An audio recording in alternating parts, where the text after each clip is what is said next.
ভূমিকা নিম্নলিখিত ছোট বইটিতে ধর্মীয় দলগুলোর উৎপত্তি নিয়ে আলোচনা করা হয়েছে। এই আলোচনাটি পবিত্র কুরআনের দ্বিতীয় সূরা আল বাকারার 2:1-3, 2:1-4 আয়াতের উপর ভিত্তি করে তৈরি। মানুষ বিচ্যুতি আগে একই ধর্মে ছিল, তারপর আল্লাহ নবীদেরকে সুসংবাদদাতা ও সতর্ককারী হিসেবে প্রেরণ করেছিলেন এবং তাদের সাথে সত্য ধর্মগ্রন্থ অবতীর্ণ করেছিলেন, যাতে তারা যে বিষয়ে মতবিরোধ করেছিল তার বিচার করতে পারে, এবং স্পষ্ট প্রমাণ আসার পরও যাদেরকে কিতাব দেওয়া হয়েছিল তারা ছাড়া আর কেউই এতে মতবিরোধ করেনি, নিজেদের মধ্যে হিংসা বিদ্বেষের কারণে। এবং যারা ঈমান এনেছে তাদেরকে আল্লাহ তার অনুমতিক্রমে সত্য পথে পরিচালিত করেছেন, যার বিষয়ে তারা মতবিরোধ করেছিল। আল্লাহ যাকে ইচ্ছা সরল পথে পরিচালিত করেন। নাকি তোমরা মনে করো যে তোমরা জান্নাতে প্রবেশ করবে, অথচ তোমাদের উপর এমন পরীক্ষা এখনও আসেনি যা তোমাদের পূর্ববর্তীদের উপর এসেছিল, তাদেরকে দারিদ্র্য ও কষ্ট স্পর্শ করেছিল এবং তারা কাঁপতে। আলোচ্য শিক্ষাগুলি বাস্তবায়ন করা একজন মুসলিমকে ইতিবাচক বৈশিষ্ট্য গ্রহণে সহায়তা করবে। ইতিবাচক বৈশিষ্ট্য গ্রহণ করলে মন ও দেহের শান্তি ফিরে আসে। দ্বিতীয় অধ্যায় আল বাকারা, আয়াত 2:1-3, 2:1-4। মানুষ বিচ্যুতির আগে একই ধর্মের ছিল, তারপর আল্লাহ নবীদেরকে সুসংবাদদাতা ও সতর্ককারী হিসেবে প্রেরণ করেছিলেন এবং তাদের সাথে সত্য ধর্মগ্রন্থ অবতীর্ণ করেছিলেন, যাতে তারা যে বিষয়ে মতবিরোধ করেছিল তার বিচার করতে পারে। আর স্পষ্ট প্রমাণ আসার পরও যাদেরকে কিতাব দেওয়া হয়েছিল তারা ছাড়া আর কেউ কি এতে মতবিরোধ করেনি, নিজেদের মধ্যে হিংসা বিদ্বেষের কারণে। আর যারা ঈমান এনেছে তাদেরকে আল্লাহ তার অনুমতিক্রমে সত্য পথে পরিচালিত করেছেন, যার বিষয়ে তারা মতবিরোধ করেছিল।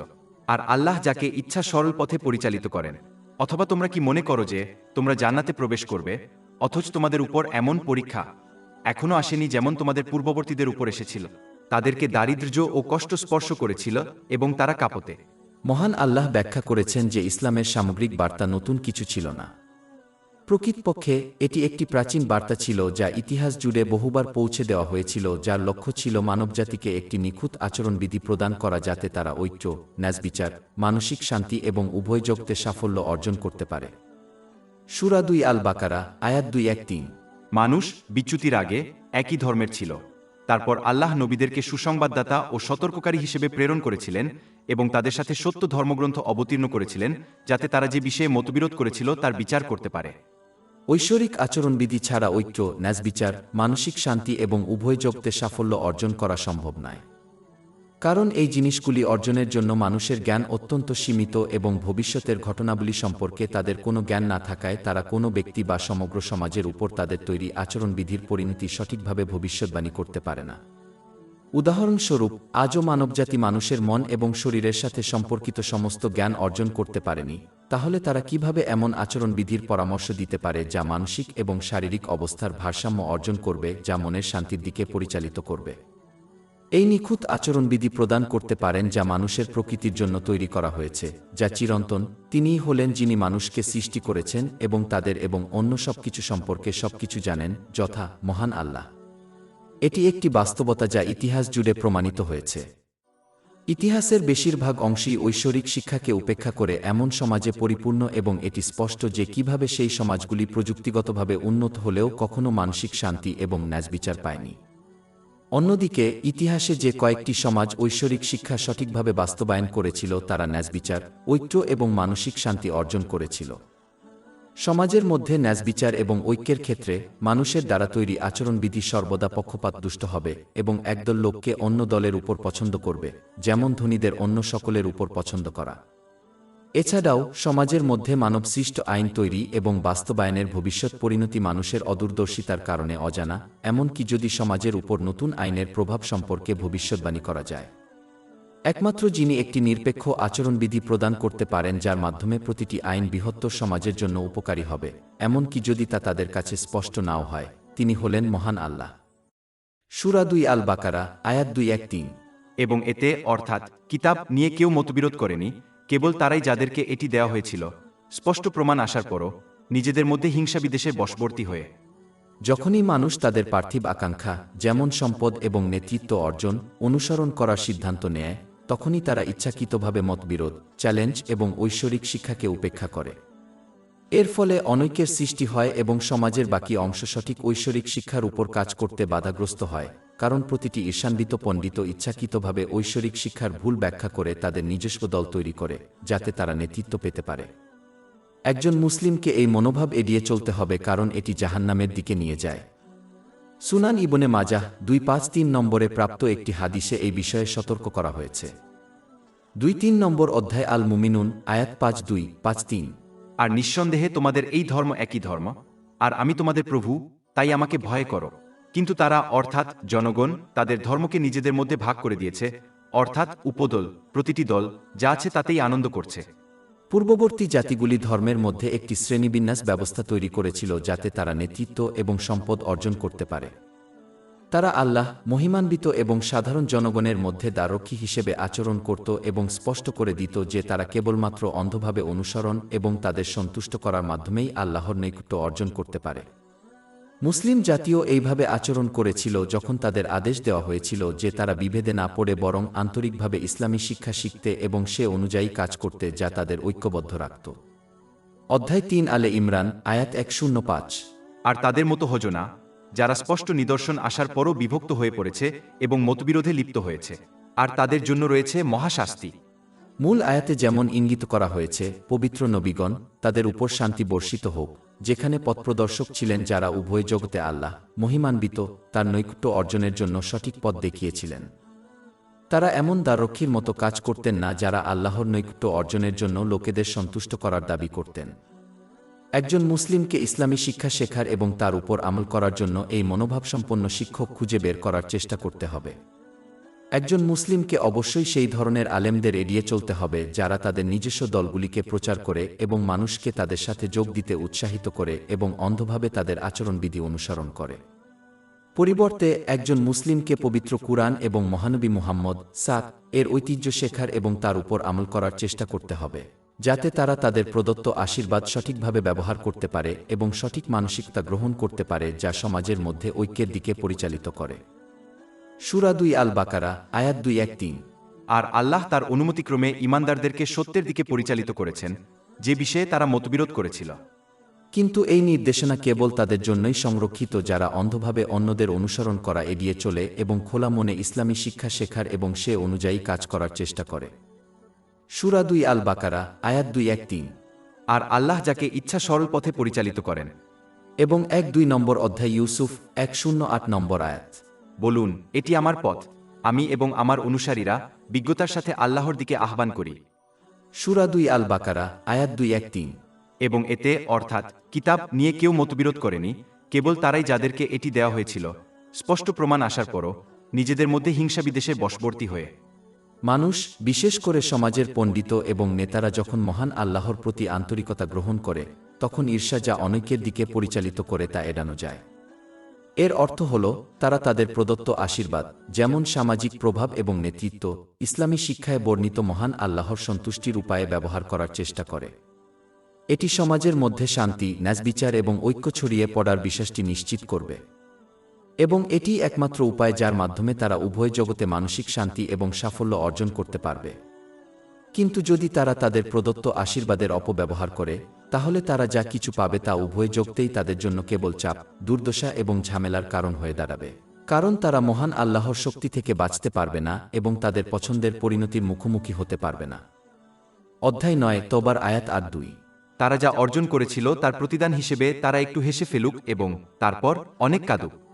অধ্যায় 2 তাহা আয়াত 1-2-4, 1-2-6।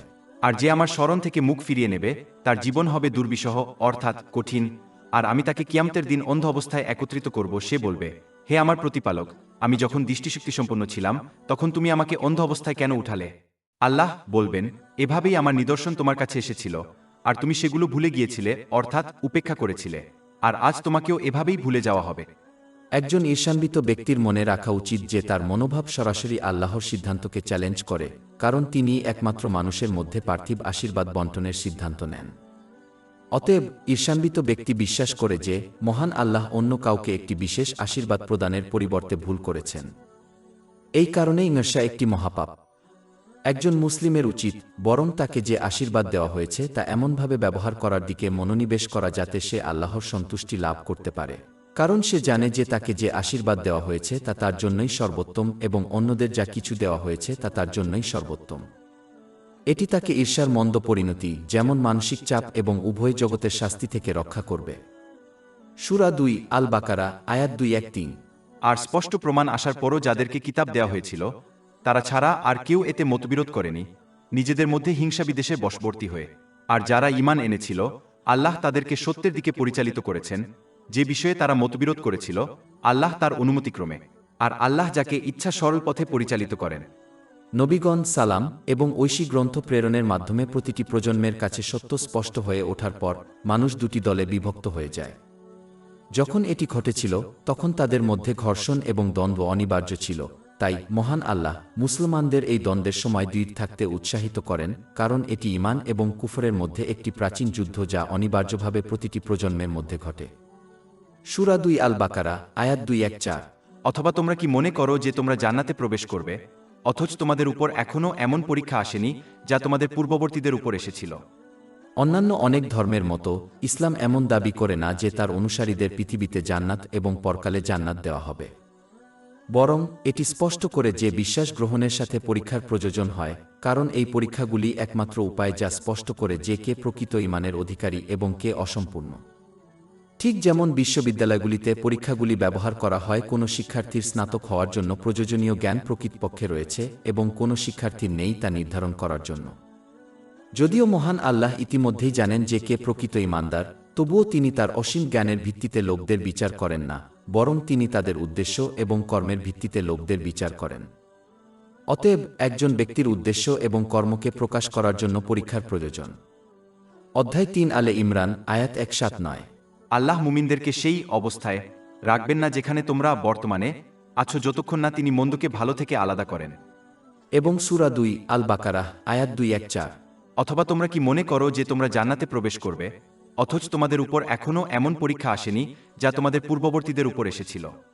অধিকন্তু পরীক্ষা ছাড়া এই পৃথিবীতে জীবনের উদ্দেশ্য পূর্ণ হয় না। অধ্যায় 6-7 আল মুলক, আয়াত 2। যিনি মৃত্যু ও জীবন সৃষ্টি করেছেন তোমাদের পরীক্ষা করার জন্য যে তোমাদের মধ্যে কে কর্মে উত্তম। পরীক্ষার মাধ্যমে জীবনের উভয় দিকই উপলব্ধি করা যায়, স্বাচ্ছন্দ্যের সময় এবং কঠিন সময়। পরীক্ষা হল স্বাচ্ছন্দ্যের সময় কৃতজ্ঞতা প্রকাশ করা এবং কঠিন সময় ধৈর্য ধরা।